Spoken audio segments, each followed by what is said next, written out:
गुरुर्ब्रह्मा गुरुर्विष्णु गुरुर्देवो महेश्वरा गुरुर्साक्षात् परब्रह्म तस्मै श्री गुरुवे नमः।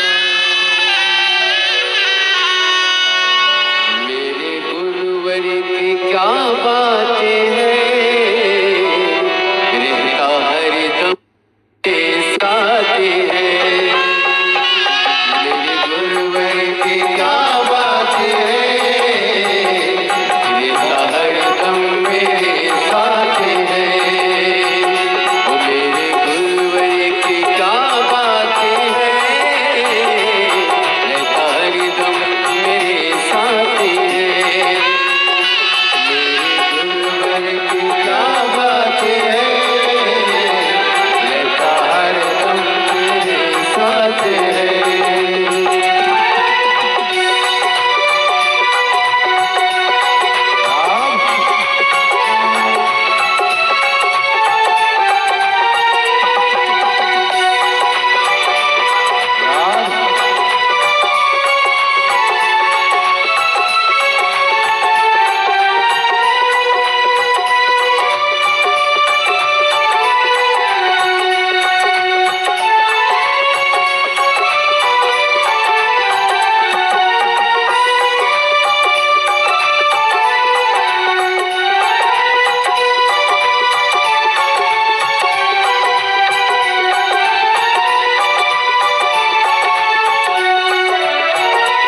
झूठी बातें तो दुनिया करे, वक्त पड़ते ही बदले सारे। झूठी बातें तो दुनिया करे, वक्त पड़ते ही बदले सारे। गुरुवर बदले कभी ना नजर, करते कृपा के बरसाते हैं। मेरे गुरुवर की क्या बातें हैं, रहता हरदम मेरे साथ है। बोलिए गुरुदेव भगवान की जय जय श्री राधे। सभी भक्तों को हर हर महादेव स्वतः जय श्री कृष्णा। श्री शिवाय नमस्तुभ्यम। 7 दिवसीय श्री शिव महापुराण की अलौकिक दिव्य कथा हम सभी पूज्य गुरुदेव के पावन सानिध्य में श्रवण कर रहे हैं। सुंदर पूज्य झूठी बातें तो दुनिया करे, वक्त पड़ते ही बदले सारे। झूठी बातें तो दुनिया करे, वक्त पड़ते ही बदले सारे।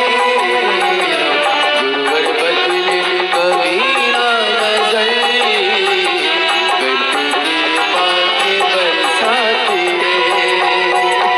मेरे गुरुवर की क्या बातें हैं, रहता हरदम मेरे साथ है। बोलिए गुरुदेव भगवान की जय जय श्री राधे। सभी भक्तों को हर हर महादेव स्वतः जय श्री कृष्णा। श्री शिवाय नमस्तुभ्यम। 7 दिवसीय श्री शिव महापुराण की अलौकिक दिव्य कथा हम सभी पूज्य गुरुदेव के पावन सानिध्य में श्रवण कर रहे हैं। सुंदर पूज्य गुरुदेव का आगमन हो चुका है। पूज्य गुरुदेव व्यासपीठ पर मंचासील हो चुके हैं। आप सभी की तरफ से, आप सभी की ओर से व्यासपीठ को नमन करते हुए, प्रणाम करते हुए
क्षेत्र चाकरवाड़ी,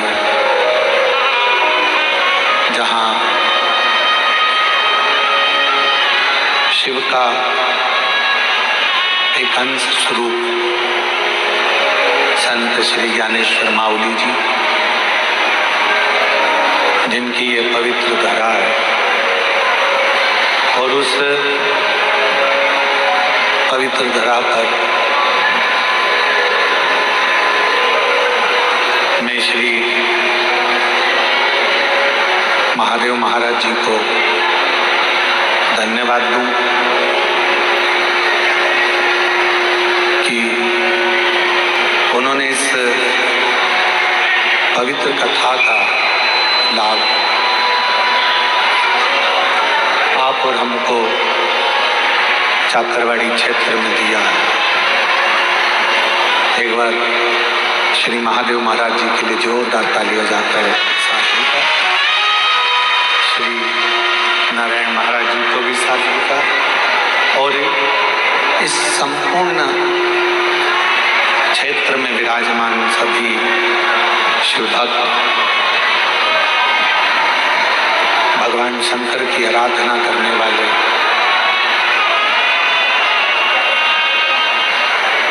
सभी शिव भक्तों को बहुत बहुत साधुता है।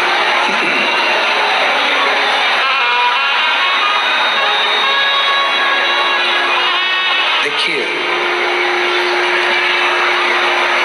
भगवान शिव की आराधना जरूरी नहीं कि हम जल होगा तभी भगवान शिव को राजी कर सकेंगे। हमारे पास में कोई बेलपत्र होगी तो ये हम भगवान शंकर को राजी कर सकेंगे। हमारे पास में कोई पुष्प होगा तो हम भगवान शिव को राजी कर सकेंगे। शिव महापुराण की कथा कहती है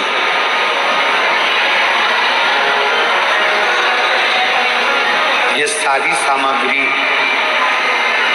पूजन का सारा सामान, ये सब बाद में, पहले सबसे ज्यादा अगर कोई जरूरी है, सबसे ज्यादा यदि कुछ जरूरी है तो वो हमारा दिल, हमारा मन भगवान को समर्पित करना जरूरी है।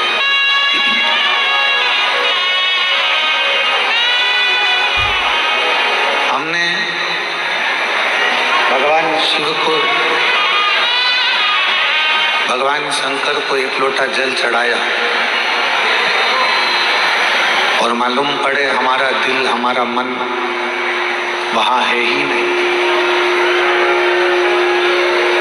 तो फिर जल चढ़ाना कैसे सार्थक?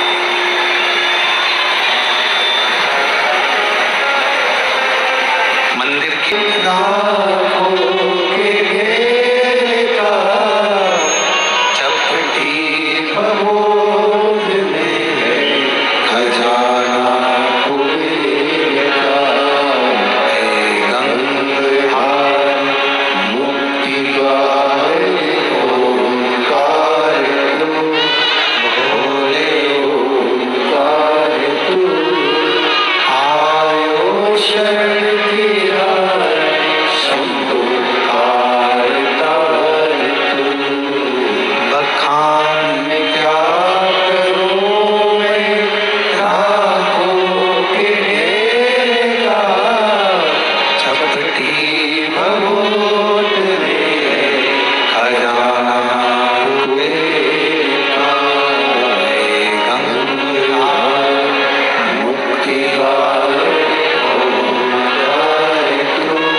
चाकरवाड़ी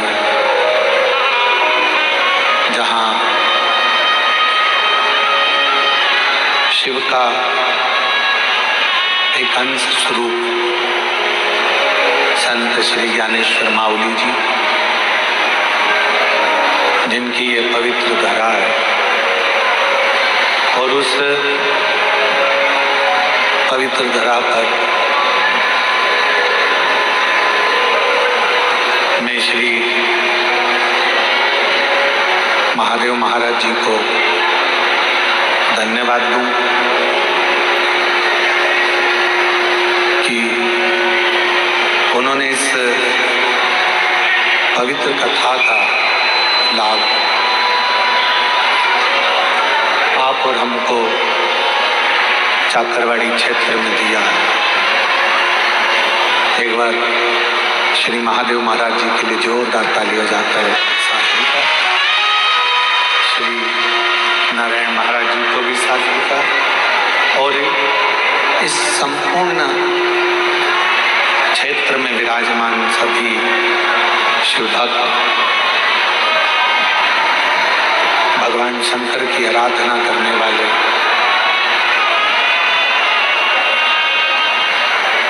सभी शिव भक्तों को बहुत बहुत साधु का।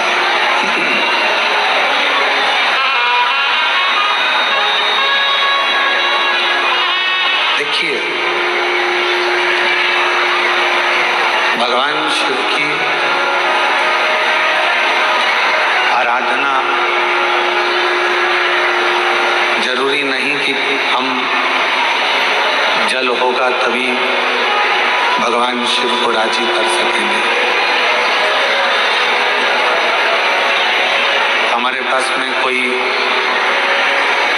बेलपत्र होगी तो ये हम भगवान शंकर को राजी कर सकेंगे। हमारे पास में कोई पुष्प होगा तो हम भगवान शिव को राजी कर सकेंगे। शिव महापुराण की कथा कहती है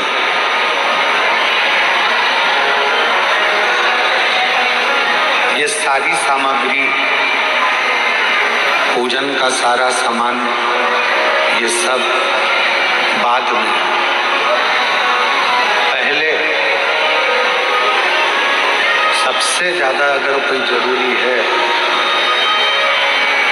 सबसे ज्यादा यदि कुछ जरूरी है तो वो हमारा दिल, हमारा मन भगवान को समर्पित करना जरूरी है।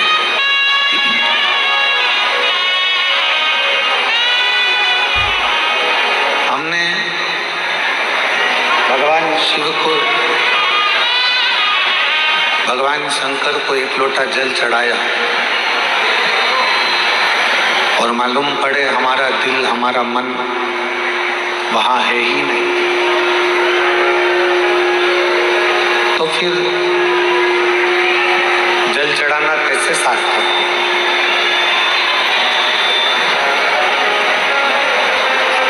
मंदिर की बेलपत्र शिव में समाहित है।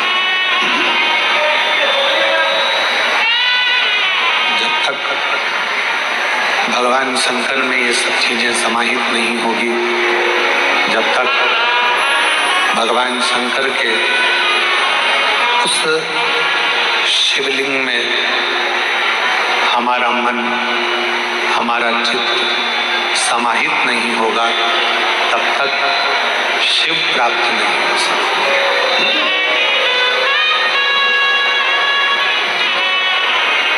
भगवान शंकर की प्राप्ति का केंद्र बिंदु है हमारा दिल, हमारा मन, हमारा चित्त।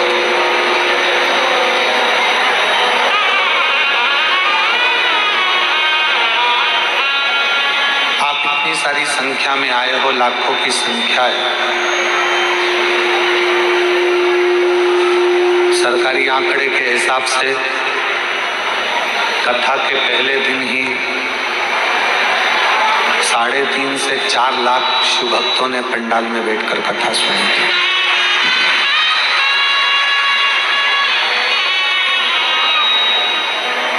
और मैं महादेव जी को इस चीज के लिए धन्यवाद देना चाहूंगा कि 4.5 लाख लोगों ने पहले दिन शिव पुराण सुनी और लगभग 2 से 2.5 लाख शिव भक्तों ने चाकरवाड़ी की भोजनशाला में भोजन ग्रहण किया।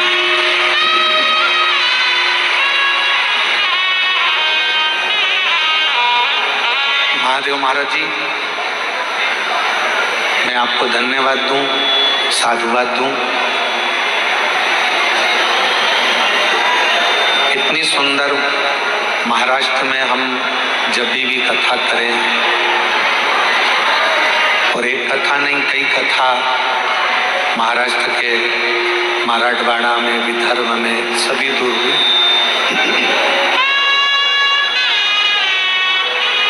पर जो भोजन व्यवस्था चाकरवाड़ी में देखने को मिली, वो भोजन व्यवस्था कहीं देखने को नहीं।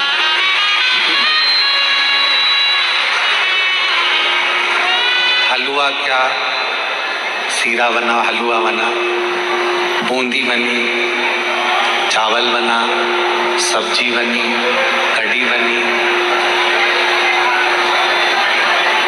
मिक्सचर बना, और कोई भी जिस भाव से आकर वहां खड़ा हुआ, ये देखकर भोजन दिया गया कि मेरा माऊली आया है और वही पा रहा है।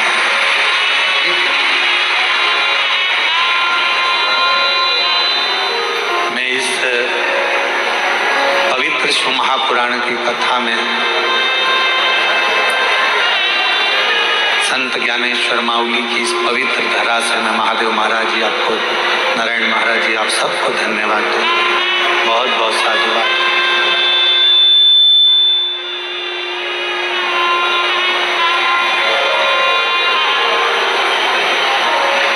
केवल भोजन बना लेना एक अलग विषय है, भोजन कर लेना एक अलग विषय है, पर उस भोजन को दिल से बनवाना और दिल से करना। जब भोजन दिल से बनता है तो लोग दिल से पाते हैं, और दिल से पाते हैं तो दिल से दुआ देकर भी जाते हैं कि बाबा ऐसी कृपा सदा बना। और तेरी कृपा बिना ना हिले एक भी अणु, लेते श्वास तेरी कृपा से तनु। बखान क्या करो रातों के घेरा, चपटी बहुत मेरे खजाना हे गंगाधर मुक्तिवार ओंकार तू, भोले ओंकार तू, आए ओ शरण दी आए शंभु तार तार तू। और ये गूंज कम कर दो थोड़ी सी। ये जो भी कृपा होती है, ये जो भी करुणा है, ये जो भी दया है, जो भी कृपा है, ये एक जन्म की नहीं होती।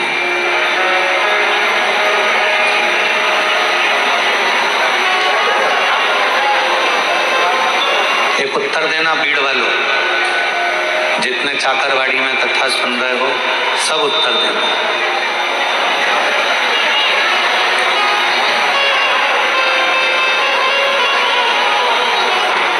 आपको निमंत्रण तब तक दिया जाता है जब तक आप मनुष्य की देह में हो, मानव के शरीर में हो।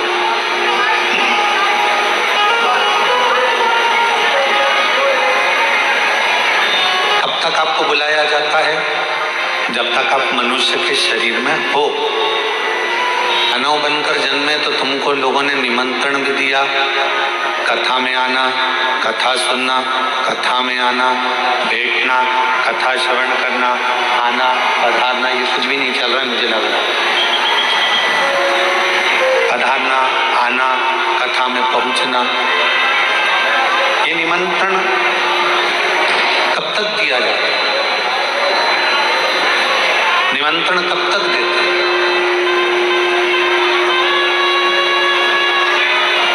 जब तक ये मानव का शरीर है। अभी आप और हम मनुष्य के शरीर में जन्मे हैं, इसलिए कोई हमको बुला रहा है। आप और हम मनुष्य के शरीर में जन्मे हैं, इसलिए कोई आप और हमको कथा में बुला रहा है।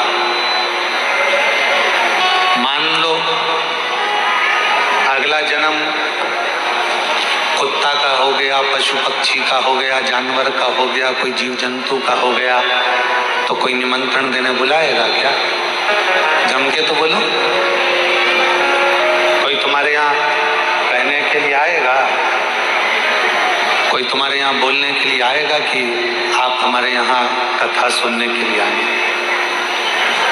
आप शिव जी को एक लोटा जल चढ़ाने जाना, भगवान की भक्ति करने जाना, भजन करने जाना, स्मरण करने जाना, मंत्र जाप करने जाना, कौन बुलाएगा आपको?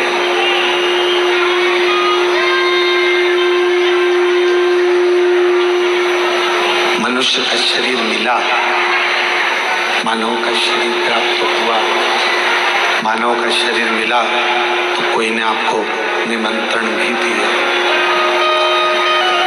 मानव का शरीर मिला तो आप लोगों को बुलाया भी गया कि कथा सुनो, सत्संग सुनो, मंदिर जाओ, देवालय जाओ, शिवालय जाओ, एक लोटा जल समर्पित करो। अगला जन्म मिलना, क्या मिलेगा, कैसा मिलेगा, ये किसी को नहीं। और फिर अगले जन्म में कोई बुलाएगा नहीं बुलाएगा, अगले जन्म में कोई तुम्हें निमंत्रण देगा कि नहीं देगा, ये किसको मालूम? कौन को मालूम?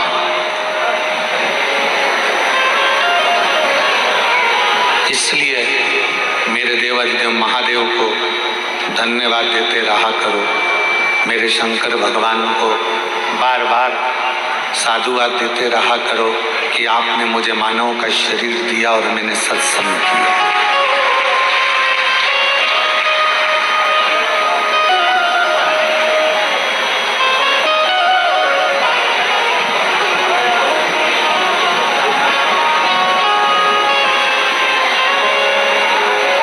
ये बड़ी मुश्किल से मिला।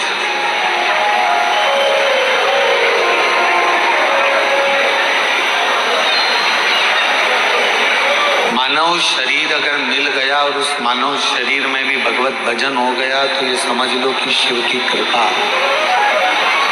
शिव की करुणा। और तेरी कृपा बिना न हिले एक भी अणु, लेते हैं श्वास तेरी कृपा से करो। दो भूख है, एक तन की भूख होती है, एक मन की। प्रेशर बढ़ाओ, प्रेशर, तन की भूख और एक मन की भूख, दो भूख है। एक तन की भूख होती है, एक मन की भूख होती है। और इन दोनों भूख को कभी मिटाया नहीं जा सकता। इन दोनों भूख को कभी समाप्त करा नहीं जा सकता।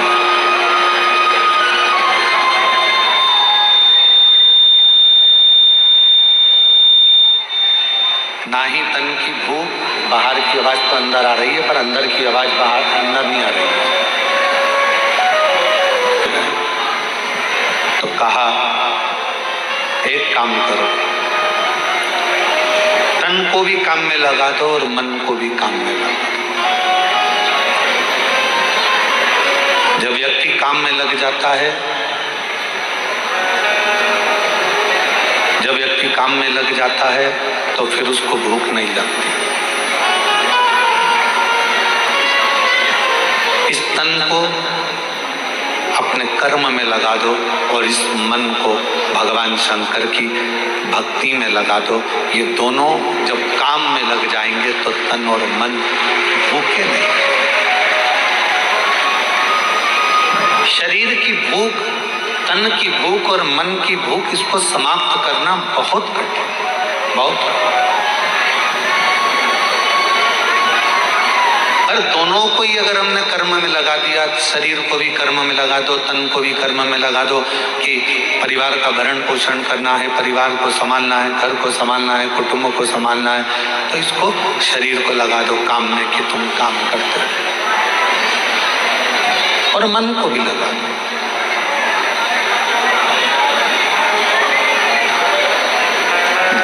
इंद्रियों में सबसे ज्यादा कठिन, चंचल अगर कुछ है तो वो हमारा मन है।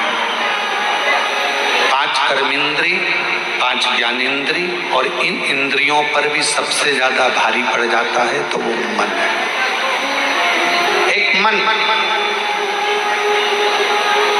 10 इंद्रियों पर भारी पड़ता है।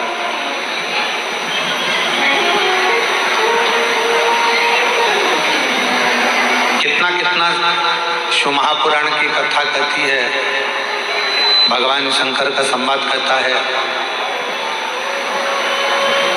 पार्वती मैया का जब प्रागट्य हुआ, माँ पार्वती मैया जब जन्मी और हिमालय राज के यहाँ पर खूब बधाइयां बट रही थी। मेरे घर में बेटी का जन्म हुआ और हिमालय राज बड़े खुश हो रहे थे कि आज मेरे घर में एक बेटी का जन्म हुआ।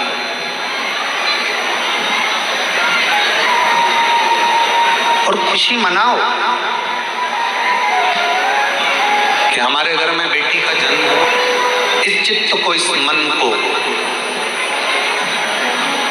एक बड़ा सुंदर संवाद है कि हमने अपने जीवन को, हमने अपनी उम्र को, हमने अपने भजन में इस मन को कितना लगाया,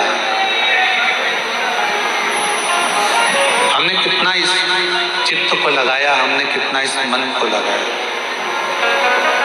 एक गुरुजी एक जजमान के घर आए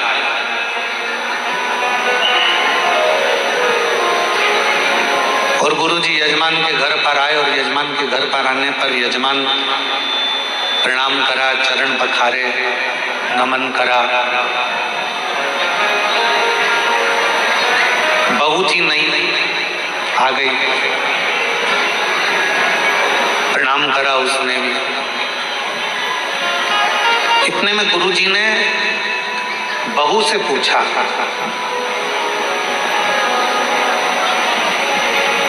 बेटा तुम्हारी सास की उम्र कितनी है? बहू ने बताया 35 साल, 35 मेरी सास की उम्र है। तुम्हारे ससुर की उम्र कितनी है? कहा 25 साल। फिर गुरुजी ने पूछा, बेटा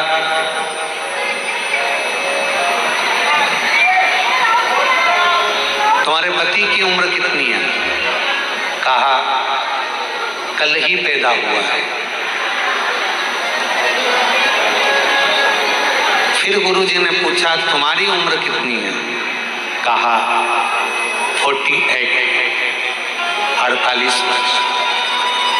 सास को गुस्सा आ गया, खड़ी हो गई। क्यों गुरुजी, मैं तुम्हें क्या 35 साल की दिख रही हूं? इसका ससुर क्या 25 साल का दिख रहा है? इसका पति कल पैदा हुआ तो शादी किसके साथ हुई? मेरी बहू सब झूठ बोल रही है, केवल इसने अपनी उम्र सही बताई है, बाकी के सब की उम्र झूठी बताई है। गुरुजी ने कहा, माँ आपने नाराज मत हो, मैंने आपकी बहू से उम्र नहीं पूछा, मैंने आपकी बहू से ओरिजिनल उम्र पूछी है।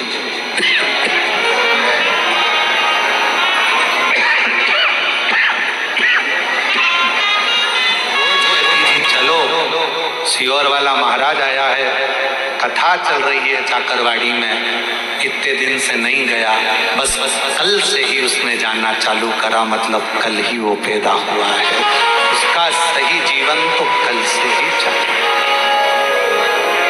आप में से कई माताएं, कई भाई, कई बहनें, कई मेरी जीजियां, कई मेरे जीजा, कई मेरी बेटियां, कई मेरे बेटा, आप में से भी ऐसे होंगे जो पहले दिन आए होंगे या कल पहली बार आए होंगे या आज पहली बार आए होंगे, जो कल और आज पहली बार कथा सुन रहे हैं या पंडाल में आए हैं। आप सबको हैप्पी बर्थडे टू यू।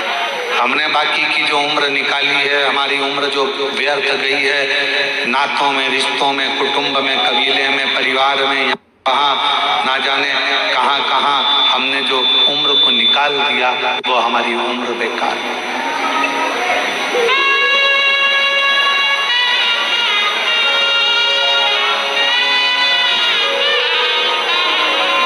मैं महादेव महाराज जी आपको साधुता दूं, महाराज नारायण महाराज सबको, कि आप लोगों ने अपने बच्चों को भी सही उम्र दी है। डॉक्टरी की पढ़ाई के साथ साथ उनको अपने पूर्वजों ने जो सत्संग किया, भजन किया, जो माऊली ने कृपा करी, वो सारी कृपा का वृतांत उनको अपने जीवन में दिया और सत्संग में उनको लगाया।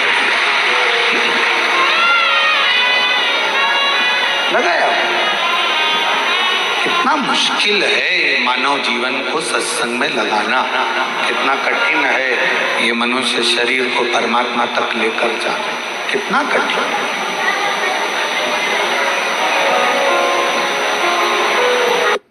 ज्यादा कठिन है ये मन। इसको लगाओ सत्संग में, भजन में, चले जाता है भोजन में। इसको भेज दो सत्संग में, तीर्थ में, चले जाता है फिल्म में।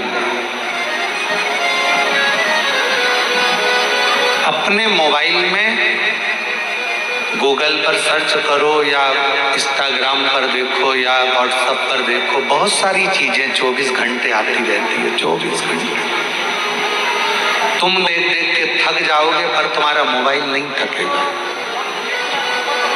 इंस्टाग्राम नहीं थकेगा, व्हाट्सएप नहीं थकेगा, गूगल नहीं थकेगा, यूट्यूब नहीं थकेगा, ट्विटर नहीं थकेगा। तुम थक जाओगे, तुम्हारी आंखें दुखने लगेगी, मोबाइल देखते देखते तुम्हारा सिर दुखने लगेगा, पर मोबाइल नहीं दुखेगा।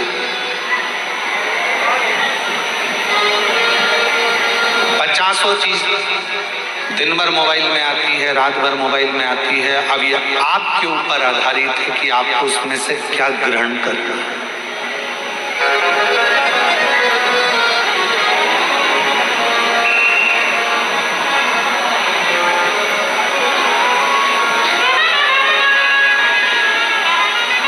आज हम एक बात कहना जा रहे हैं, परंतु हो सकता है कि बहुत सारे लोगों को इस चीज से काली मिर्ची लग जाए।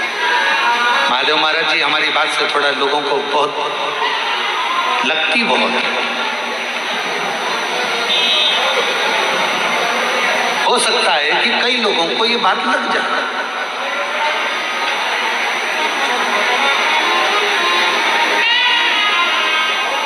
आज के समय के बच्चे आपकी बिल्कुल नहीं सुनते।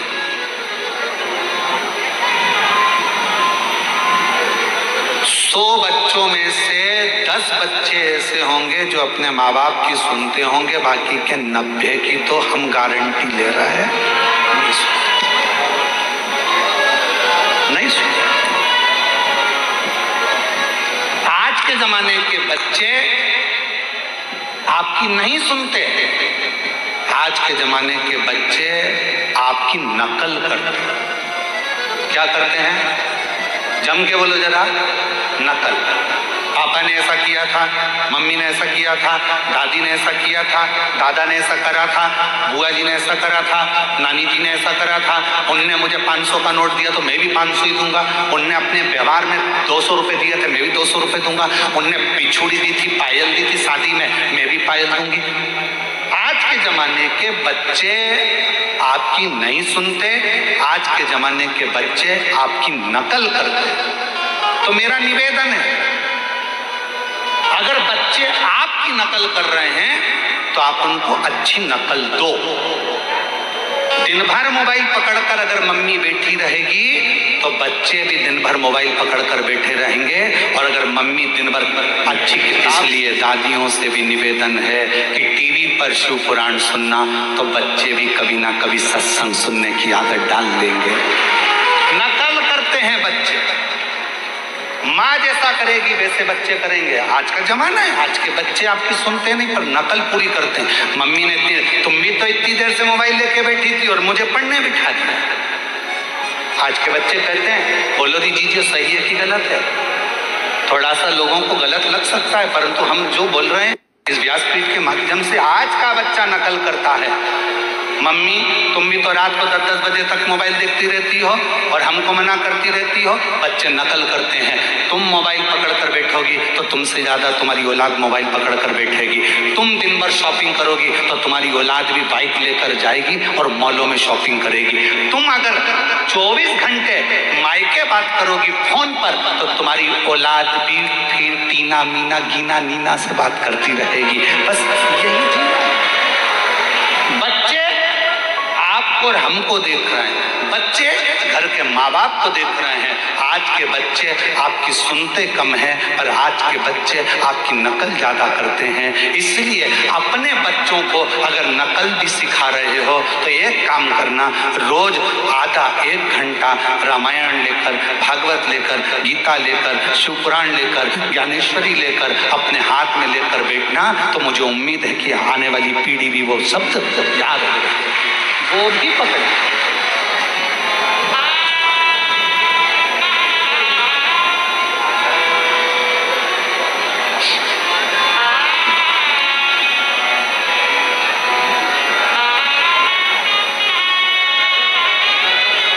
हम क्या दे रहे हैं? कल महादेव महाराज जी वो बुजुर्ग से महाराज जी आए थे ऊपर थोड़ा विश्राम का, क्या नाम था? नेत्र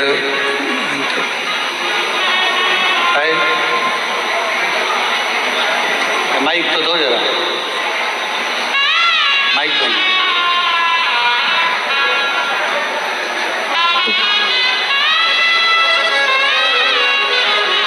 कौन से महाराज जी थे? महाराज जी मुकुंद काका जाट देवळेकर है। मुकुंद काका जाट देवळेकर। मुकुंद महाराज जी प्रणाम, बैठे। कल उनको दर्शन हमने किए मुकुंद महाराज जी के।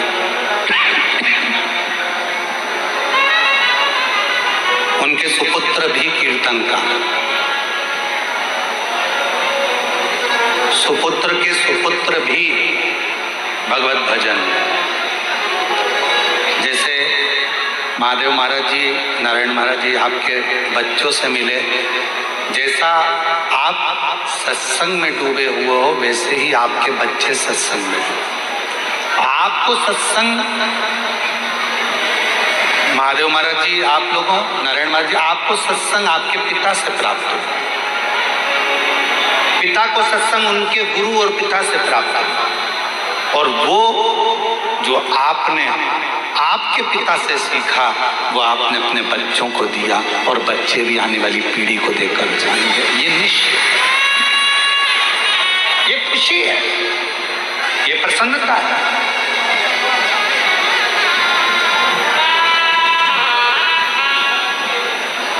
आज के जमाने की शिक्षा भी आपने अपने बच्चों को दी है और जो संस्कारों की शिक्षा है वो भी अपने बच्चों को दी।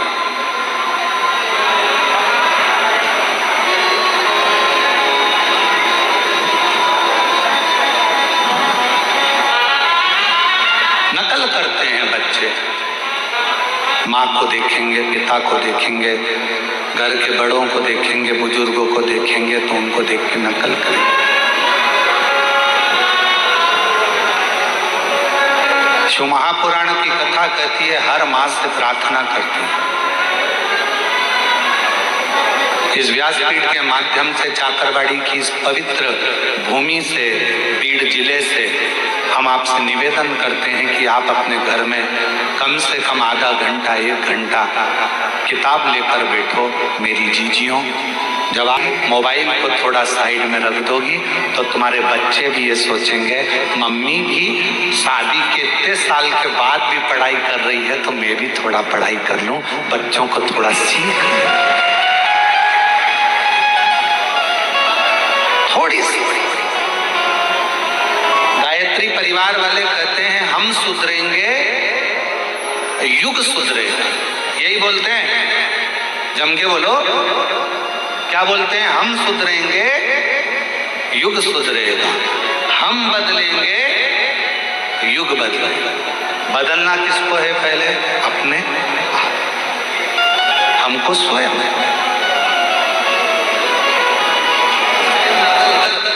हमें किसी को बदलने की जरूरत नहीं पड़ेगी। आज का जमाना बड़ा विचित्र है। एक सास बहू के आते से ये सोच लेती है कि मैं भी कोल्हापुर की रहने वाली हूँ, अच्छे अच्छे को बदल देती हूँ। मैं भी वाशिम की रहने वाली हूँ, मैं भी मालेगांव की हूँ। ये कल की बहू मुझे बदलेगी, मैं इसको बदल दूँ। और बहू जब तुम्हारे यहाँ विवाह कर आती है तो वो भी कह देती है मैं भी अमरावती की हूँ, ये आई मुझे बदलने वाली, मैं इसको बदल दूँ। बेटा बाप को बदलने में लगा है, बाप बेटे को बदलने में लगा है, बहू सास को बदलने में लगी है, सास बहू को बदलने में लगी है, बहन भाई को बदलने में लगी है, भाई बहन को बदलने में लगा है, ननद भाभी को बदलने में लगी है, भाभी ननद को बदलने में लगी है। मेरा निवेदन है आप किसी को मत बदलो, अपने आप को बदल लो, पूरा घर बदल जाएगा। आप स्वयं भी तो बदलो, आप स्वयं भी तो बदलो अपने आप को।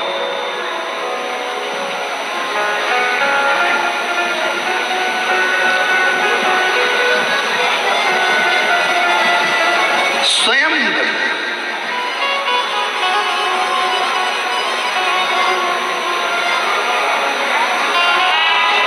तो कहते हैं ना कि साहिब मेरा सिर खड़ा, साहिब मेरा सिर खड़ा, पलक पलक सुधिले, जब ही गुरु कृपा करे तब ही शिव झोली भर के दे। आप खुद अपने आप को जब बदल लोगे, जब अपने आप को तुमने चेंज कर लिया, बदल लिया, तो फिर कोई तुमको बदलने वाला नहीं आएगा। फिर अपने आप सब कुछ बदल जाए, सब।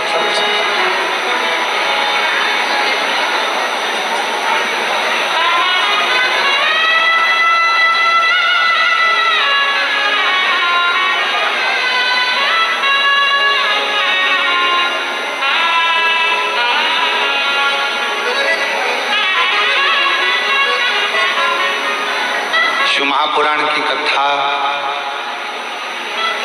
करते करते 30 साल के लगभग में हो जाए।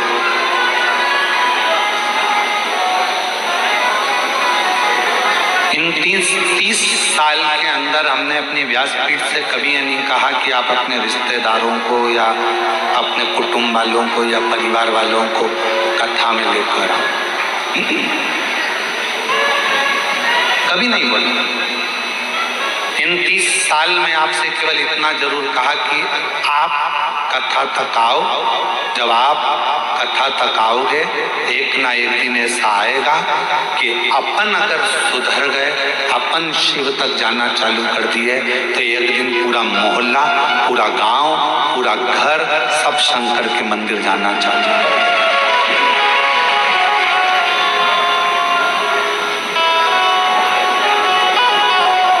स्वयं तो जाओ, स्वयं के जाने का जो फल है वो दुनिया में कुछ नहीं, कुछ नहीं। और मत बुरे, सभी गए होंगे, हम भी गए, उठा लिया, कर लो।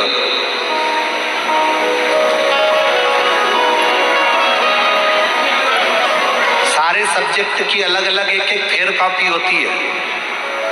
बोलो तो कौन सी कॉपी? Fair copy. हिंदी की, अंग्रेजी की, गणित की, साइंस की, सबकी फेयर कॉपी एक अलग होती है, सबकी अलग अलग होती है। और एक कॉपी बिचारी होती है जिसमें सारे सब्जेक्ट को लिखा जाता है, उसको कहते हैं रफ कॉपी। बोलो सही है कि गलत? अरे बोलो तो जम के।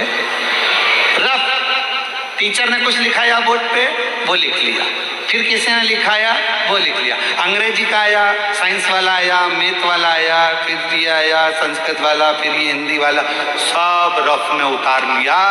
फिर बाद में से रफ से अपन ने उसको फेयर कॉपी में उतार दिया और एक कॉपी अलग फेयर बना दी। घर में भी फेयर कॉपियाँ तो जितने घर के बेटे हैं, बहुएं हैं, ये सारी फेयर कॉपी हैं। और घर के जो बुजुर्ग हैं ये रफ कॉपी हैं, बहुत कुछ लिख लेते हैं और आपको अच्छा बना देते हैं।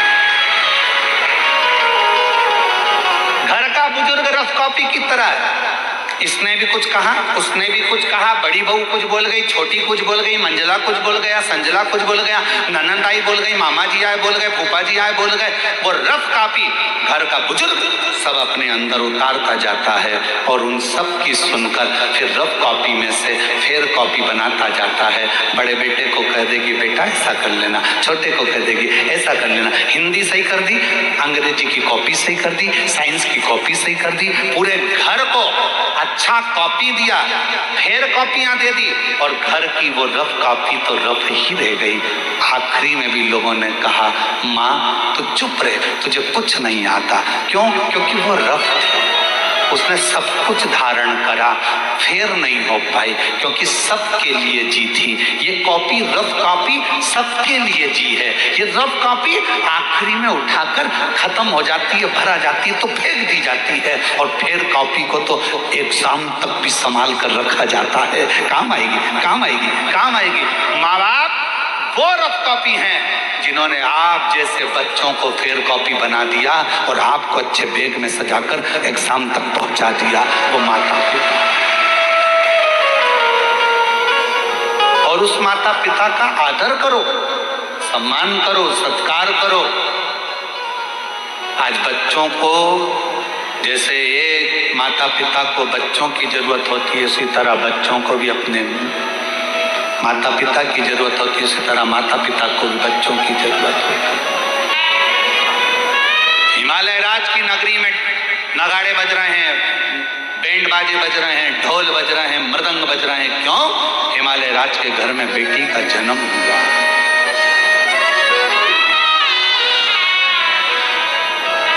बेटी का जन्म। और कितना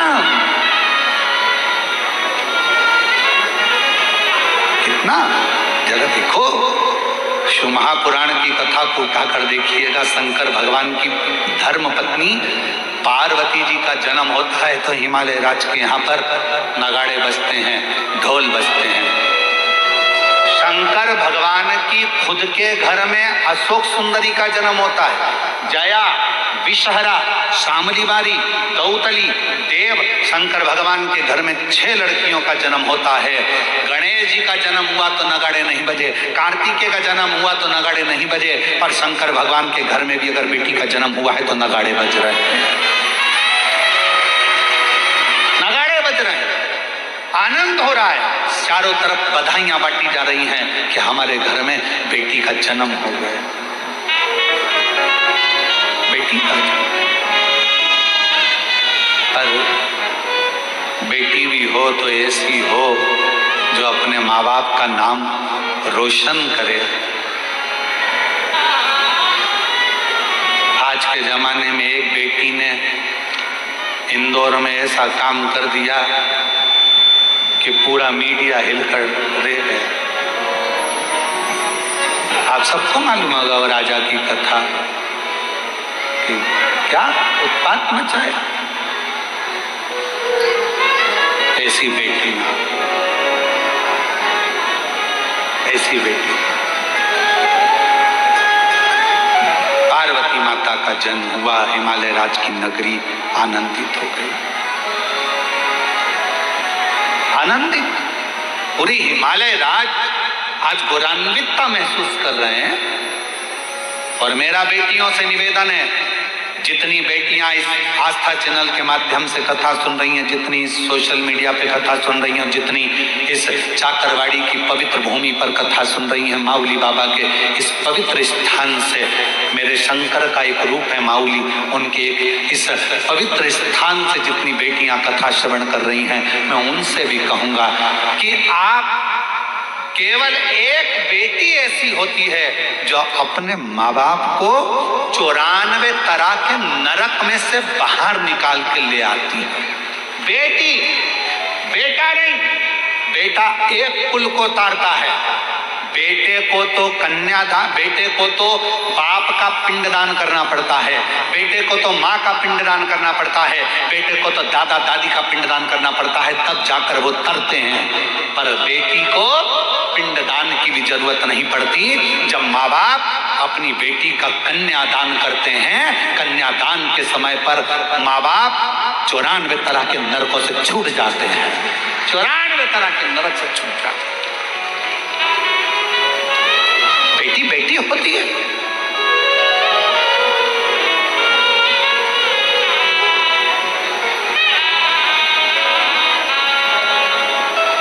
श्रेष्ठ बेटी का जन्म हो। हिमालय राज के घर में पार्वती जी का जन्म हुआ और हिमालय राज की नगरी बड़ी आनंदित हो रही, बड़ी आनंद। और महाराज वो कहते ना, चौक पुराओ माटी दंगाओ। आज मेरे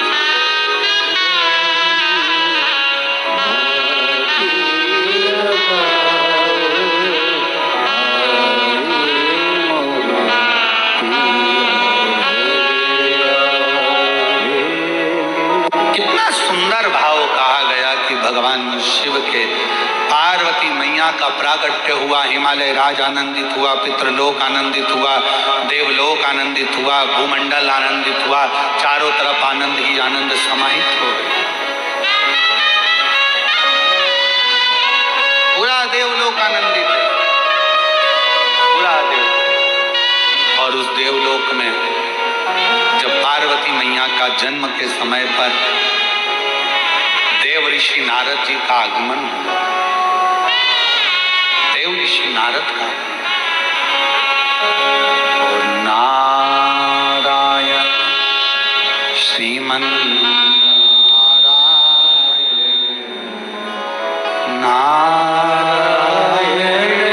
श्रीमन नारायण। देव ऋषि नारद का आगमन हो गया। हिमालय राज कि धर्म पत्नी मैनावती की गोद में पार्वती जी देखा।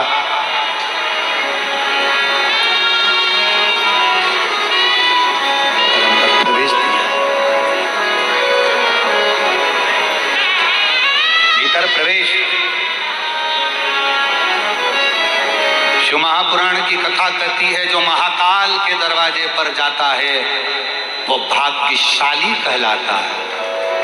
जो महाकाल के दरवाजे पर जाता है वो भाग्यशाली कहलाता है। और जो घर पर बैठकर महाकाल को याद कर लेता है वो सौभाग्यशाली कहलाता है। जो महाकाल के दरवाजे जाता है वो भाग्यशाली कहलाता है। और जो घर बैठकर मेरे काल अधिपति महाकाल को याद कर लेता है वो सौभाग्यशाली कहलाता है कि मैंने आज मेरे बाबा को अपने घर तक बुला लिया है। घर तक।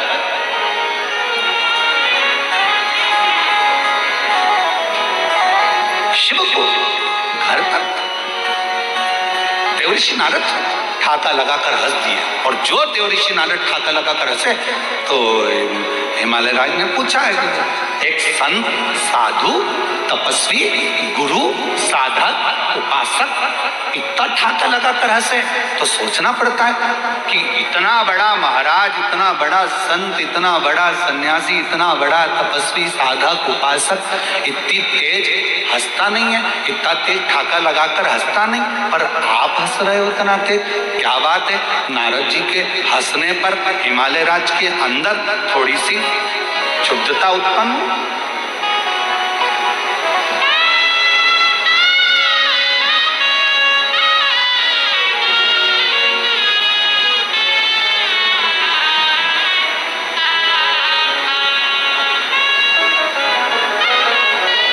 एक निवेदन है आप सबसे, जो लोग भी शिव महापुराण की कथा में चाकरवाड़ी आ रहे हैं उनसे प्रार्थना करूंगा कि जल वृष्टि हो रही है तो अपने साथ में छाता या पॉलीथीन पन्नी अवश्य लेकर, कोई भी गीला ना हो। जिन जिन के पास छाते हैं वो अपने अड़ोसी पड़ोसी को भी लगाकर बिठा लें। आप लोगों के भक्ति को मैं, महादेव महाराज इन शिव भक्तों की भक्ति को नमन करता हूं कि इतना पानी गिरने पर भी लोग छाता लगा लगा कर कथा को सुन। ये भक्ति है, ये अविरल भक्ति है।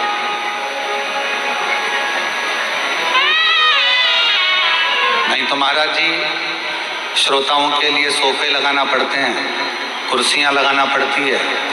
आप देखेंगे कि लोगों ने वहां की सारी कुर्सी उठा के इकट्ठी करके धर दी, क्योंकि इनको मालूम है कुर्सी में जो मजा नहीं है वो जमीन पर बैठकर कथा श्रवण करने का जो मजा है वो कहीं। सब कुर्सियों का ढेर लगा दिया, ये रखी है, क्या करें उस कुर्सी का कि उसमें आनंद नहीं है। जो आनंद और वास्तवता है, चौकी पर बैठे तो चौकीदार कहलाए हो और जमीन पर बैठे तो जमींदार कहलाए हो, ये तो निश्चित है। चौकी पर बैठे तो चौकीदार कहलाए और जमीन पर बैठे तो जमींदार कहलाए हो।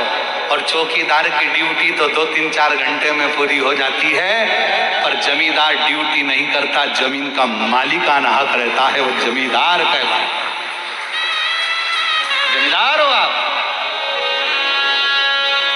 इसलिए जमींदार को टेंशन नहीं रहता, कुर्सी वालों को टेंशन रहता है। जरा सा कोई टच हुआ और कुर्सी हिली, गिराएगा, सर उतर, गिर जाऊंगी।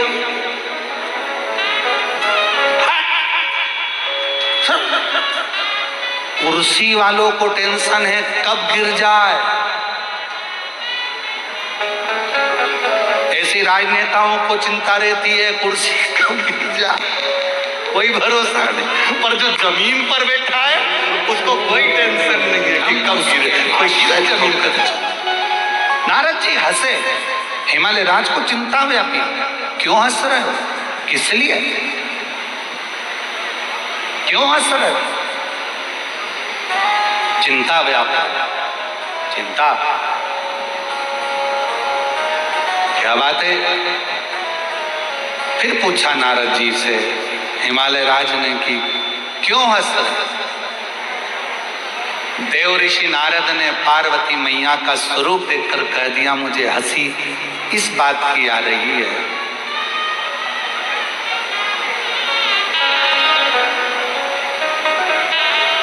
आज वो कथा भी याद आ गई, राजा भोज। कभी आप लोगों ने पढ़ी होगी राजा भोज की कथा। एक राजा भोज हुए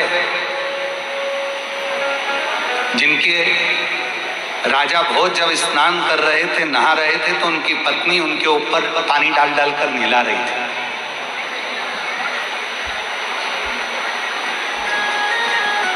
और राजा भोज की पत्नी जब स्नान करा रही थी, राजा भोज कह रहे थे अपनी पत्नी से, और पानी डाल,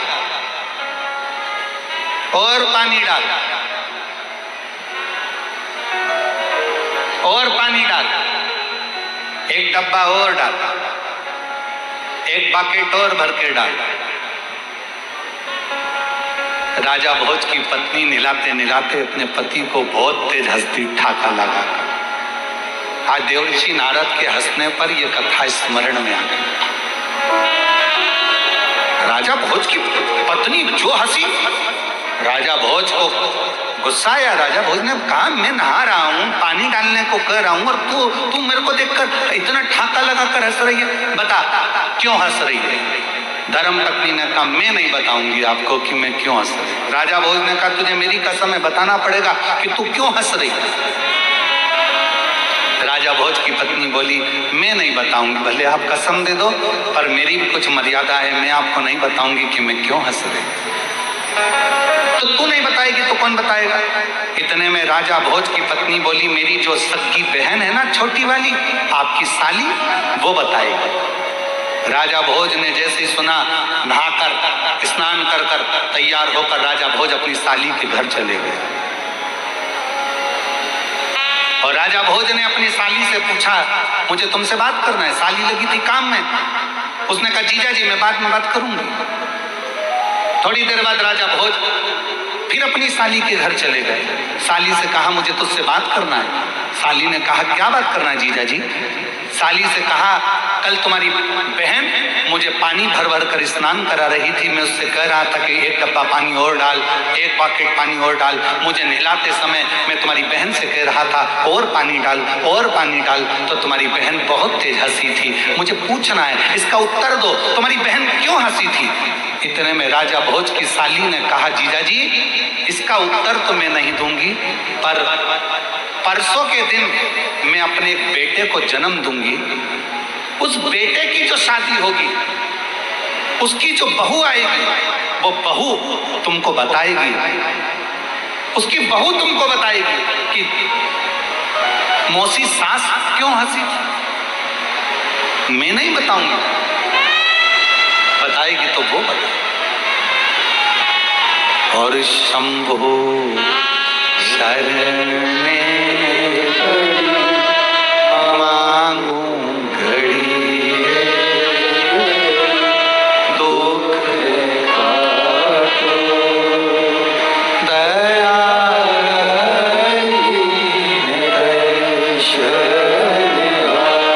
ओ शंभो शरण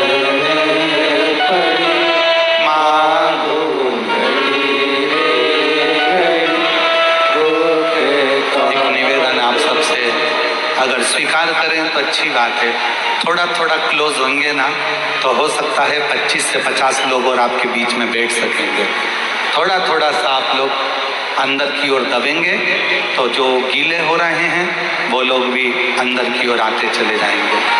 थोड़ा थोड़ा दबते चले जाएंगे। अंदर वालों से निवेदन है पहले जो बीच में बैठे हैं वो थोड़ा थोड़ा दबेंगे तो अंदर वाले बाहर वाले अंदर आते चले जाएंगे।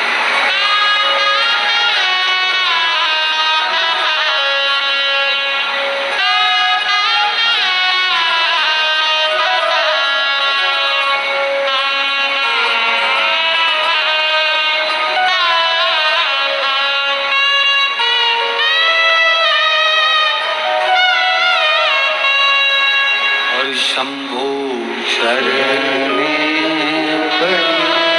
मांगू घड़ी रे, दुख दया करी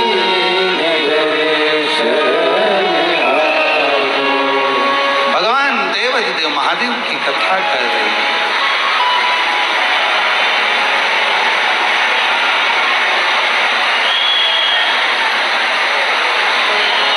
बाबा भोलानाथ है हमारा, तुम्हारा तुम्हारा हमारा।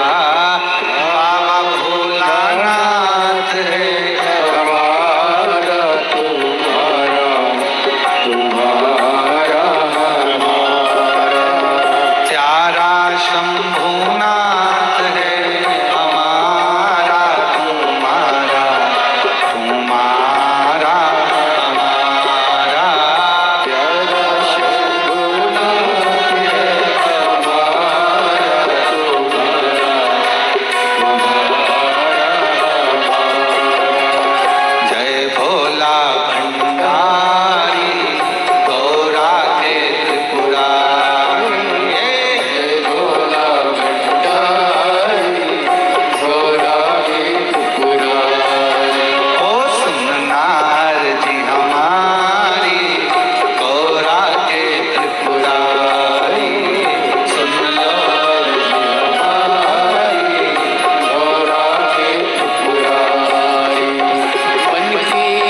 इच्छा पूर्ण हो कल्याण हमारा।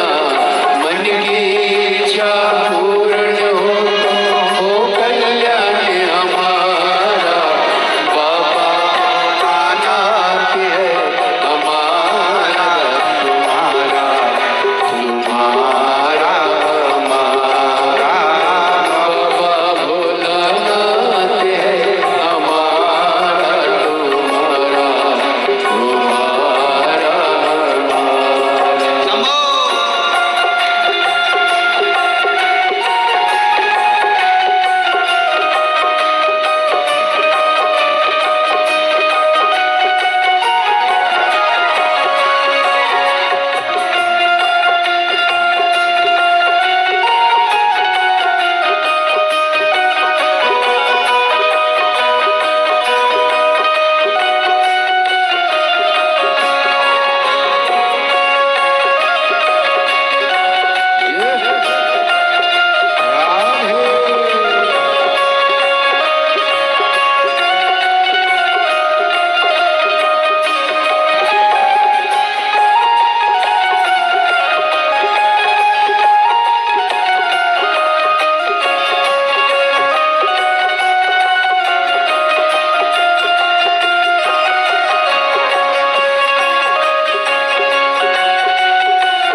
कर हम बन जाए, इस नगरी के कंकर पत्थर हम बन जाए।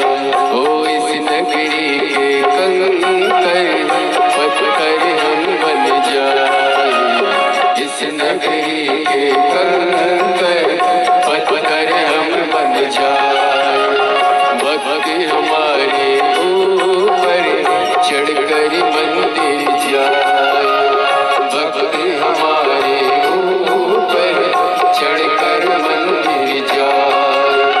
भक्त जनों के पाँव पड़े तो होता है हमारा, भक्त जनों के पाँव पड़े तो होता है हमारा। बाबा भोलानाथ है हमारा तुम्हारा, तुम्हारा। बेटियों बेटाओं, मेरी माताओं, मेरे भाई,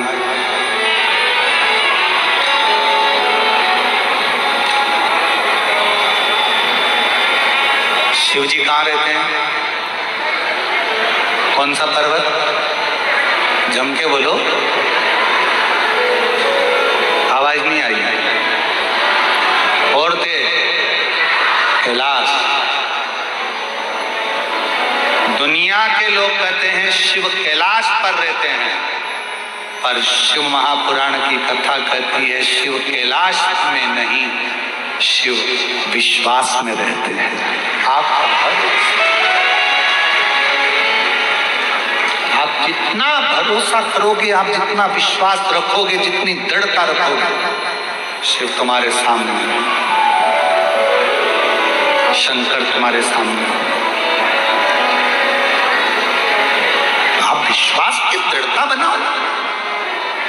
एक लोटा जल लेकर भगवान शंकर के मंदिर जाते हो तो भरोसा रखकर जाना कि मेरा काम मेरा शंकर करेगा।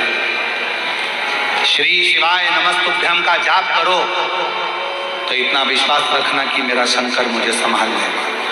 घर के दरवाजे पर अगर श्री शिवाय नमस्तुभ्यम लिख रहे हो तो ये विश्वास, स्लिप चिपका रहे हो तो ये विश्वास के साथ चिपकाना कि ये घर अब मेरा नहीं है, ये मेरे शंकर का है और इसमें जो होगा वो शिव का।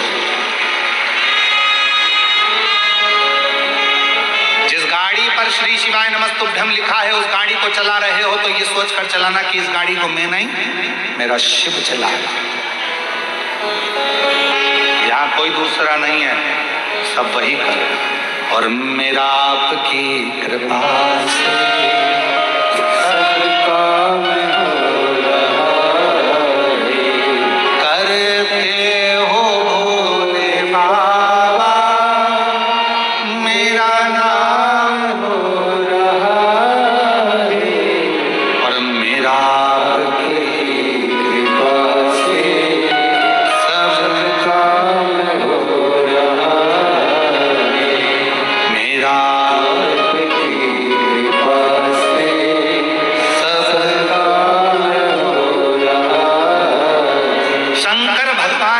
तुम्हारा धन चाहिए शंकर भगवान को, ना तुम्हारी दौलत चाहिए शंकर भगवान को, ना तुम्हारी संपदा चाहिए शंकर भगवान को, ना तुम्हारा वैभव चाहिए शंकर भगवान को, ना तुम्हारी सत्ता चाहिए शंकर भगवान को। अगर कुछ देना चाहते हो तो अपने कीमती समय में से थोड़ा सा समय निकालकर भगवान शंकर के मंदिर में जाना प्रारंभ कर दो। शिव जी तुम्हारे दरवाजे पर आना प्रारंभ कर दो। महाराज, सबसे बड़ा दान कलयुग का,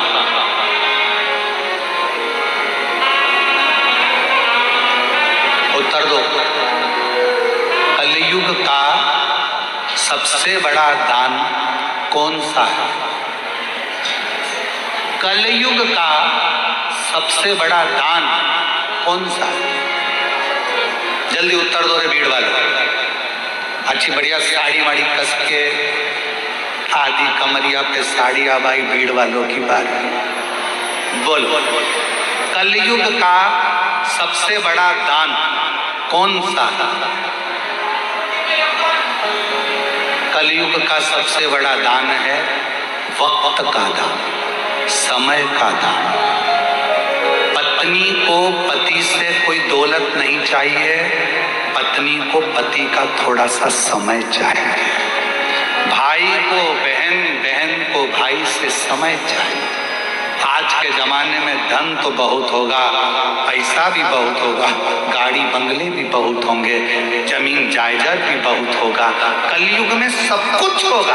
आप धन भी दे दोगे, पैसा भी दान कर दोगे, अन्न भी दान कर दोगे, वस्त्र भी दान कर दोगे, स्वर्ण भी दान कर दोगे, कन्या का भी दान कर दोगे, सारा दान कलयुग में कर दोगे। पर इन दान से भी कलयुग में सबसे बड़ा दान होगा तुम्हारे वक्त का दान। चले जाता है, घर में संपदा तो बढ़ती है, गाड़ियां बढ़ती है, दौलत बढ़ती है, फैशन बढ़ता है, सामान बढ़ता है, पर घर में एक चीज की कमी हो जाती है, किसी के पास बात करने का वक्त नहीं रहता, किसी के पास समय नहीं है बात करने।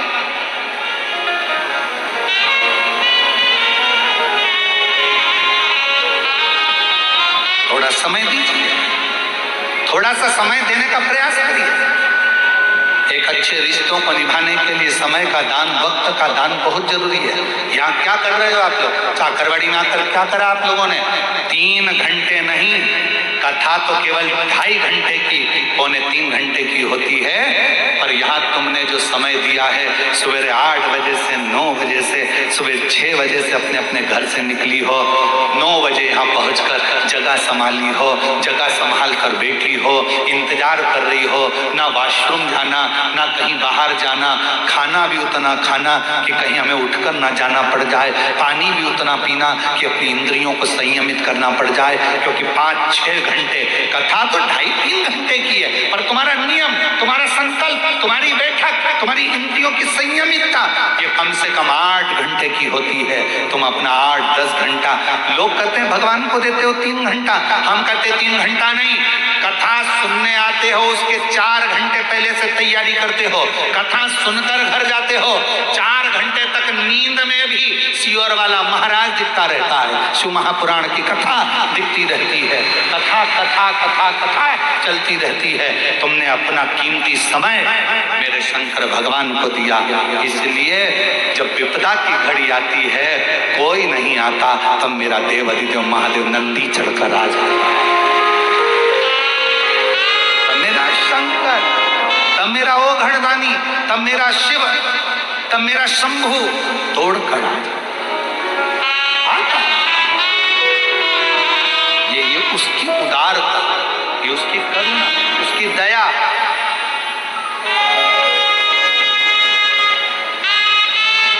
और शंभु शरणे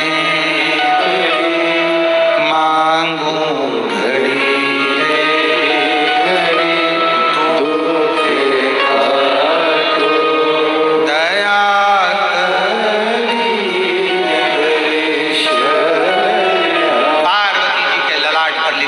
पति ऐसा मिलेगा, पर पार्वती जी ने अपने पिता के मुख से सुन लिया, जगत में सबसे बड़े 2 गुरु होते हैं।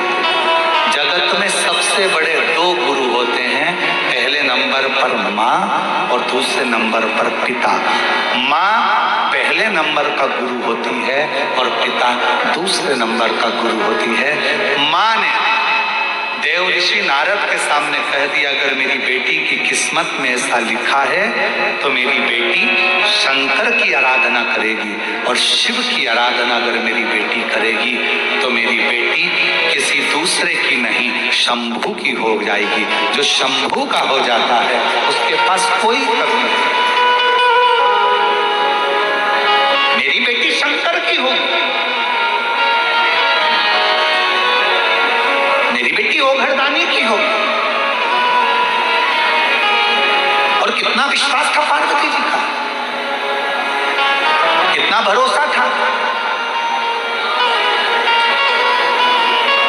शिव जी पर भरोसा कर लिया, भरोसा।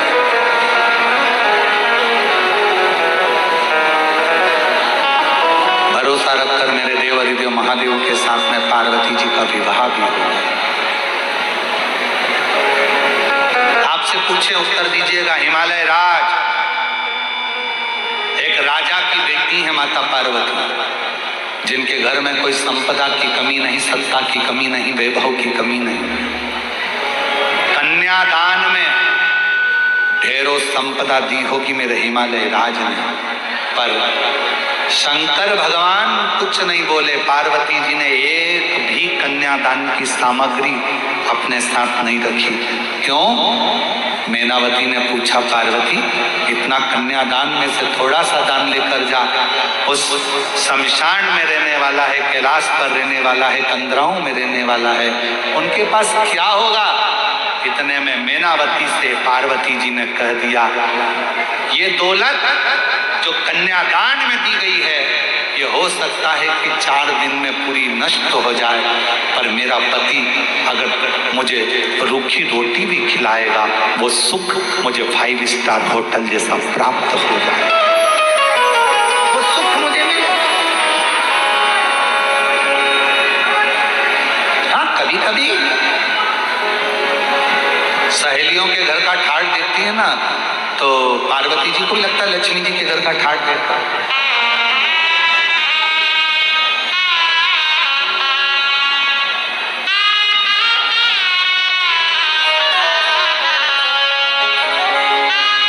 कभी मानी ना बात ओ भोलेनाथ, कभी मानी ना बात ओ भोलेनाथ, कभी मानी ना बात ओ भोलेनाथ, कभी मानी ना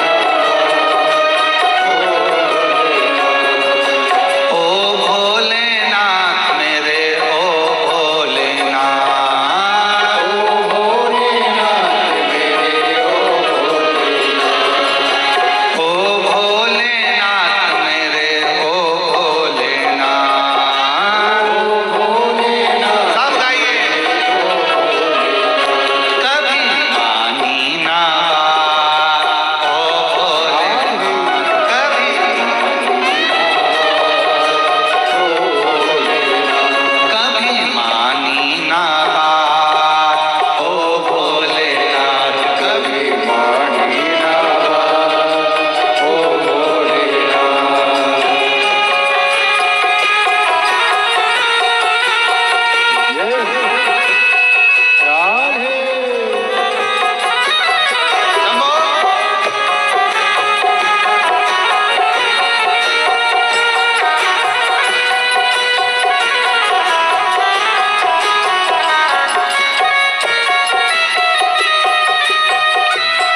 स्थान पर बैठकर आज 2 बार बाबा से प्रार्थना करने का मौका मिला है, बैठकर प्रार्थना करो। हमने ये भजन एक बार और पहले गाया था, तो उसमें एक लड़की ने, एक जीजी ने लिखकर एक लाइन और भेजी थी। कौन सी लाइन लिख के भेजी थी मालूम है आपको? कभी लाए न लड्डू और पेड़ा। पार्वती जी बोल रही है शंकर भगवान से, कभी लाए न लड्डू और पेड़ा, न खिलाई कभी चाट, न खिलाई कभी चाट। देखो शिव शिव है, ओगड़दानी है।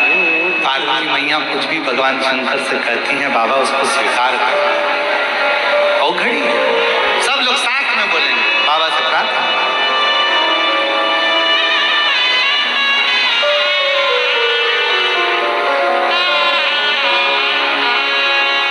श्री शिवाय नमस्तुभ्यं।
बाबा देवाधिदेव महादेव भगवान शिव, ओगड़दानी त्रिकालदर्शी कैलाशी विनाशी शंकर, करुणा सागर शिव की कथा कर रहे हैं। भगवान समय बीता, भगवान शंकर के यहाँ भगवान श्री गणेश जी महाराज जी का प्रागट्य हुआ। भगवान गणेश जी महाराज पधार रहे हैं, जोरदार ताली बजाकर स्वागत करेंगे। आगामी कथाएं, ये चाकरवाड़ी की कथा 14 जून को विराम होगी। 16 जून को सीहोर कुबरेश्वर धाम पर एक शाम कुबरेश्वर बाबा के नाम पर, 16 जून को भजन संध्या कुबरेश्वर धाम पर श्री लखवीर सिंह जी लखा जी के मुखाग्र बिंद से शिव जी के अनूठे भजनों का आयोजन कुबरेश्वर धाम पर होगा 16 जून की शाम को। 19 जून से 23 जून तक निकुंभ जिला दुर्ग में 1 बजे से 4 बजे तक जो 5 दिन की शिव पुराण की कथा होने वाली है, उसका नाम शिवोहम, उस कथा का नाम रहेगा शिवोहम, शिव महापुराण की कथा। जो निकुंभ में 5 दिन कथा चलेगी वो शिवोहम पर चलेगी। शिवोहम शिव महापुराण की कथा 26 जून से 2 जुलाई तक 7 दिवसीय शिव महापुराण की कथा बेजापुर जिला छत्रपति संभाजी नगर महाराष्ट्र में 1 बजे से 4 बजे तक होगी। उस कथा का लाभ भी आप और हम लेंगे और बाबा की कृपा का रसतत्व ग्रहण करेंगे। अभी आरती का क्रम प्रारंभ हो रहा है, सभी लोग आरती में अपने स्थान पर खड़े होंगे और आरती में सम्मिलित होंगे। पूज्य श्री महादेव महाराज जी, परम पूज्य श्री नारायण महाराज जी, संतोष सोनी जी, तेजस सोमानी जी, पूर्व मंत्री बदाम राव जी पंडित जी, अभिषेक जी चरखा जी, डॉक्टर रमेश गिरी जी, गोविंद बजाज जी, गौरव दादा जी, लक्ष्मण महाराज मेंगड़े जी, सहकारी माउली फंड संदीप लाहौटी जी, आप सभी लोग आरती में सम्मिलित हैं। जय शिव